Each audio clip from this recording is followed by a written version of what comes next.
كثيرا ما ينصح بالعسل للحامل، وهو فعلا يحمل فوائد عديدة لها وللجنين، لكن تناوله يجب أن يخضع لشروط ورقابة محددة، وإليكم هذه الشروط.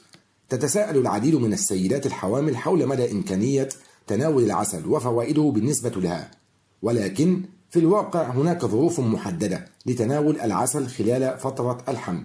هل يسمح بالعسل للحامل؟ الإجابة هي نعم، ما لم يوصي الطبيب بغير ذلك. ففي الواقع إن الأمر الذي من شأنه أن يثير القلق حول العسل أثناء فترة الحمل هو احتمالية الإصابة بالتسمم الغذائي نتيجة احتوائه على نوع من البكتيريا الضارة.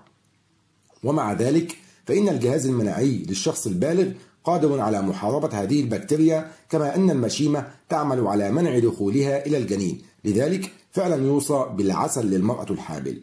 للعسل فوائد واستخدامات عديدة قد لا تقتصر على الحوامل فقط، لكنها تكون أهم في حالة الحوامل، لأن العسل يجنبهم استخدام العلاجات الدوائية.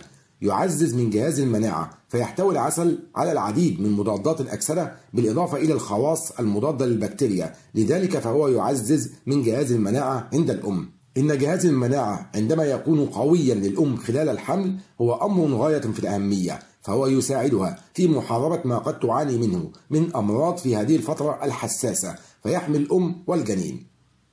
كما يحد من أعراض التهاب الحلق والبرد، فعند إضافة العسل لشاي الزنجبيل والليمون يصبح هذا له تأثير مهدئ على الحلق، وهو مشروب معروف تقليديا كعلاج طبيعي قد يقي الحامل استهلاك الدواء، وهو علاج للقرحة.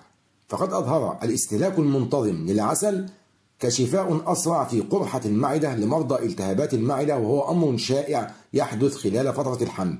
العسل فعال بشكل خاص ضد قرحة الاثنى عشر التي تسببها بكتيريا اتش بايلوري.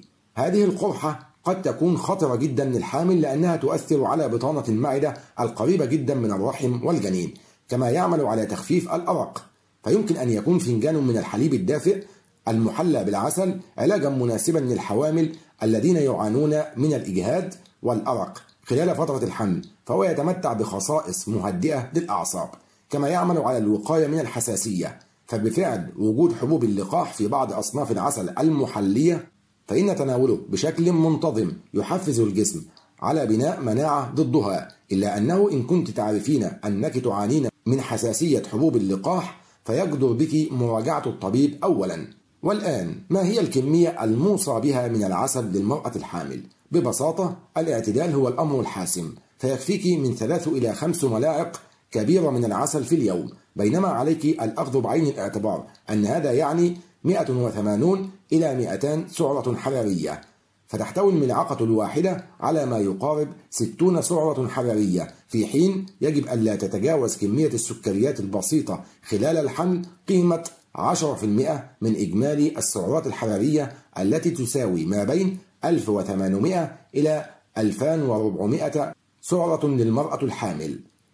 بالطبع هناك مخاطر للإفراط في استهلاك العسل، من بينها: أولا سكر الحمل، فيرفع العسل من مستويات السكر في الدم ويزيد من مقاومة الأنسولين، حيث أن استهلاك أكثر من 25 جراما من الفركتوز يوميا يصبح خطيرا على الحمل. ثانيا تشنجات الجهاز الهضمي، فيؤدي العسل إلى تقلصات في المعدة والإسهال والإمساك والانتفاخ.